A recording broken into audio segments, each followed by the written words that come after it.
এখন থেকে আপনার প্রিয় সিরিয়ালগুলো ফ্রিতে দেখুন এক্সক্লুসিভলি শুধুমাত্র সান নেক্সটে। এখনই অ্যাপ ডাউনলোড করুন। আপনাকে নিতে হবে স্যার। মামদোবাজি হচ্ছে, হ্যাঁ? মানে থানাটাকে তোমাদের কথা মতো চলবে নাকি? ঠিক আছে ঠিক আছে মঞ্জু, আমি তোমার কথা বুঝতে পারছি, কিন্তু তুমি আমার একটা রিকোয়েস্ট রাখো, তুমি এখন ওদের সরে যেতে বলো এখান থেকে, ঠিক আছে? আমি মানে কথা দিচ্ছি যে তোমাদের দাবিগুলো আমি ভেবে দেখবো। শুধু কথা দিলে হবে না স্যার, আমরা কথাই মানবো না, আপনি কাজটা করুন। এবার কিন্তু বাড়াবাড়ি হয়ে যাচ্ছে মঞ্জু। দুটো জলজ্যান্ত মানুষের জীবন চলে গেছে স্যার, আপনার এই বিষয়টাকে তার থেকেও বাড়াবাড়ি বলে মনে হচ্ছে?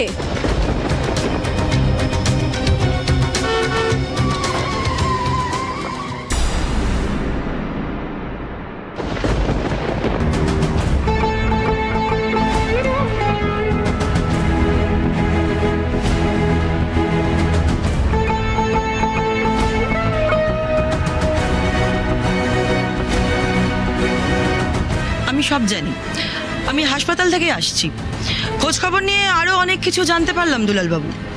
বস্তির পাশে এই ২০ মদের ঠেকটা কার? আপনারা থাকতে আপনাদের চোখের সামনে রসুলপুরে ২০ মদ বিক্রি হচ্ছে, ভেরি গুড। তাছাড়া বারবার আমার কানে একটা খবর আসছে যে রসুলপুর থেকে ড্রাগ সাপ্লাই হচ্ছে। আমি বুঝতে পারছি না যে চেক পোস্টে সিকিউরিটি বাড়ানো হচ্ছে না কেন, প্লিজ উত্তর দেবেন। সেরেছি, এই নাটকের আমি কি উত্তর দেবো ম্যাডাম? কি হলো দুলালবাবু, আপনাকে একটা প্রশ্ন করেছি, আপনি চুপ করে আছেন কেন? Answer me. না মানে আমার একটু সময় দিন ম্যাডাম, মানে আমি কথা দিচ্ছি যে আমি এই সমস্ত বেআইনি কাজ আমি বন্ধ করে দেবো। দেখুন, আপনাকে আমি ওয়ার্নিং দিচ্ছি, 1 সপ্তাহের মধ্যে এই রসুলপুর থেকে নেশার জাল যদি গোটানো না হয় তাহলে আমি কিন্তু স্টেপ নিতে বাধ্য হব, আর সেটা আপনার জন্য আশা করি ভালো হবে না। মাথায় ঢুকলো কথাটা?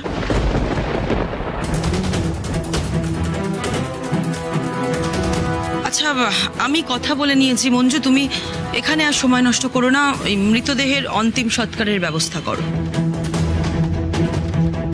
দেখুন, আপনারা একদম চিন্তা করবেন না, আমি আপনাদের পাশে আছি। মৃত ব্যক্তির পরিবারকে 1 লক্ষ টাকা করে ক্ষতিপূরণ দেওয়া হবে, আর যারা হাসপাতালে ভর্তি আছে তাদের সকলের চিকিৎসার দায়িত্ব আমি নিচ্ছি। কিছু নাটকও করতে পারেন বটে, বাপরে বাপ। ম্যাডাম, কিছু মনে না করলে একটা কথা জিজ্ঞেস করব? হ্যাঁ হ্যাঁ, নিশ্চয়ই, নির্দ্বিধায় বলো মঞ্জু। এটা আর 5টা রাজনৈতিক প্রতিশ্রুতির মতো প্রতিশ্রুতি হয়েই থেকে যাবে না তো? আমি কিন্তু রসুলপুরের মানুষের জীবন নিয়ে কাউকে খেলতে দেব না, সে যেই হয়ে যাক। তুমি আমাকে এভাবে বলছো মঞ্জু? মানে তুমি আমাকে সন্দেহ করছো?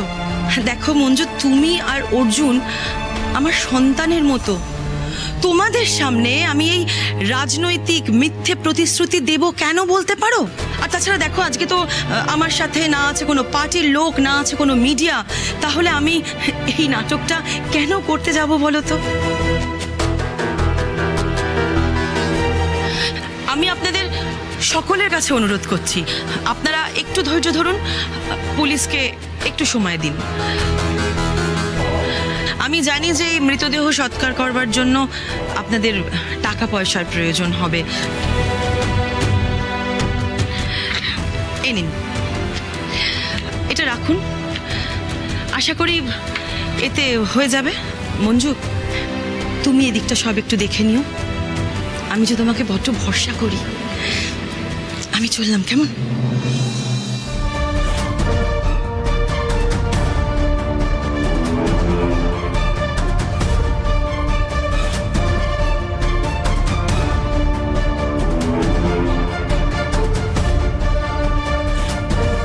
চলো সবাই।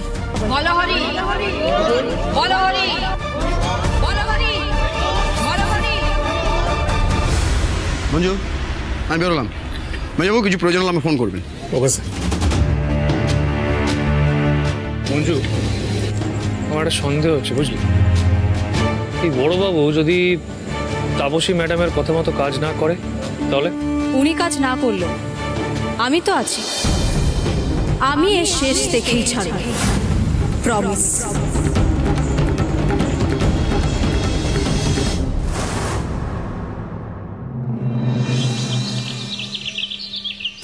You're great, Mom. You're really great.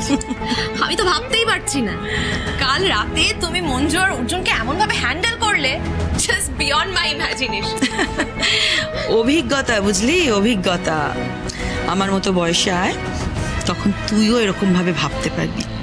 ওই জন্য তো তোকে বারবার বলেছি যে মঞ্জুর সাথে কোনো ঝামেলায় যাস না, ওর সাথে হাতে হাত মিলিয়ে নে। কিন্তু তুই তো আমার কথা শুনবি না, বুঝবিও না। মঞ্জুর সাথে এমন সব গন্ডগোল পাকিয়ে রেখেছিস, এত কমপ্লিকেটেড করে রেখেছিস সিচুয়েশনটা, যে সেটাকে রিকভার করা জাস্ট ইম্পসিবল হয়ে গেছে, ইম্পসিবল। ম্যাডাম, আমি একটা কথা বলি, এই একটা সামান্য জিনিস নিয়ে এত মাথা খারাপ করার কোনো দরকার নেই। আমার কি মনে হয় যে কাজটা নরমে গরমে বেরিয়ে গেলেই হলো। কে কিভাবে কাজ বের করেছে সেটা ভেবে কি আমাদের কোনো লাভ আছে? নেই তো। আসলে গরম অবস্থাতে ডিমটা ফাটানো নিয়ে কথা, সে তা দিয়ে হোক বা ছুঁড়ে মেরে। হ্যাঁ, সেই জন্যই আর আমি ওই ব্যাপারটাকে অত গুরুত্ব দিচ্ছি না, কিছু বলছি না, ভাবছিও না। যাকে যাক, ওই যে ওই টাকাটা যে ইনভেস্ট করার ব্যাপারে ভাবতে বলেছিলাম, কিছু ভাবলে? ভেবেছি তো, ভেবেছি টাকাগুলো বিদেশি ব্যাংকে জমা করে দেবো। বাহ, তো তো অনেক বড় স্বপ্ন রে নন্দিনী। মম তুমি তো শিখিয়েছো যে স্বপ্ন সবসময় বড় দেখতে হয়। আর আমার স্বপ্ন কি জানো? খুব তাড়াতাড়ি রসুলপুরের মতো একটা গেঁয়ো জায়গা ছেড়ে আমি বিদেশে কোথাও গিয়ে সেটেল করব। ভুল স্বপ্ন। নিজের মাটি ছেড়ে চলে গিয়ে কেউ কোনোদিন বড় হতে পারে না। এই তো একদম ঠিক বলেছেন ম্যাডাম, আমি একদম আপনার দলে। আর সেই কারণেই আমি ঠিক করেছি এই রসুলপুরের মাটিতে একটা টাকার গাছ লাগাবো। মানে? এই জমিটার উপরে হবে একটা শপিং কমপ্লেক্স, আর তার পাশে এই যে 1 বিঘে জমি, এখানে হবে মানুষের থাকার কমপ্লেক্স, রেসিডেন্সিয়াল প্লট। নাম রেখেছি সাবারবান হাইটস। যদি জমি বানাতে পারি আর জমি বাইরে প্রচার করতে পারি, তাহলে কিন্তু কেনার লোকের অভাব হবে না। বেশ ইন্টারেস্টিং। 50 কোটি ইনভেস্টমেন্ট। Very good idea. আর আমাদের ইলিগাল কাজগুলোর থেকে তো এই টাকাটা উঠেই আসবে। কিন্তু রসুলপুরে এত বড় একটা প্ল্যান এক্সিকিউট করার মতো জায়গা আছে কি? খুঁজলে পাওয়া যায় না এমন কিছু তো পৃথিবীতে হতেই পারে না। যাকে রাজা, তুমি তাহলে কাজে লেগে পড়ো, রসুলপুরের বেস্ট লোকেশন খুঁজে বার করো এই প্রজেক্টটার জন্য। অর্জুন আর মঞ্জু এখন ওদের সাংসারিক ঝামেলায় আটকে আছে, আর ওরা আটকে থাকতে থাকতেই আমাদের এই কাজটা সেরে ফেলতে হবে। কেমন?